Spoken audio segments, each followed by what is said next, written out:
এই দেখো আমার স্পেশাল পরোটা হয়ে গেছে, সঙ্গে একটা কালাকাঁদ আছে, দেখেছো তো। আমরা হোলিতে কলকাতার সন্তোষপুরে দাদার বাড়িতে বেড়াতে এসেছি।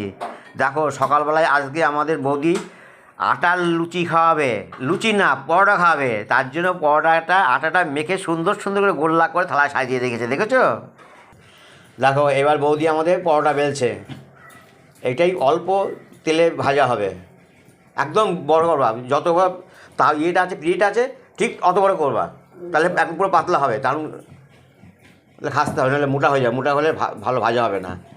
আর কত শেখাবো তোমাকে। দেখো কত সুন্দর করে বেলেছে আমার বৌদি। এই দেখো পরোটা ভাজছে আমার বৌদি, দেখেছো, উল্টি পাল্টি ভাজছে। দেখো কত সুন্দর পরোটা ভাজা হয়ে গেছে, দেখেছো। আপনি কি খাচ্ছেন? রুটি? রুটি, পনিরের তরকারি, পায়েস, মিষ্টি। কিন্তু আমার জন্য স্পেশাল পরোটা হচ্ছে, তখন চাইবা না কিন্তু।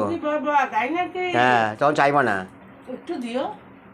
আপনার কি রুটি না পরোটা? রুটি জামাই বাবুর আলাদা খাতির। সত্যি তাই? কি কি হলো?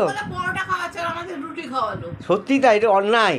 অন্যায়? হ্যাঁ বলে কথা। তেলটা বেশি লাগতো সেই জন্য তেলটা সঞ্চয় করলো, এটা উচিত না। তিনজনকে একসঙ্গে এসেছি, তিনজনকে সমানভাবে ঠিক করে দেবে, এটা ভুল করেছে। আলাদা স্পেশাল খাতির। হ্যাঁ দেখি তো, সত্যি তাই। ও বাবা, বাবা বাবা জামাইবাবু বলে কথা।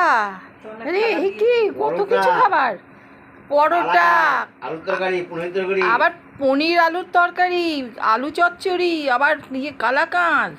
ও বাবা জামাইবাবুর তো স্পেশাল ব্যবস্থা। ঠিক আছে খাচ্ছি, আর হ্যাঁ খাও, বিরক্ত করার কাজ সময়। ঠিক আছে।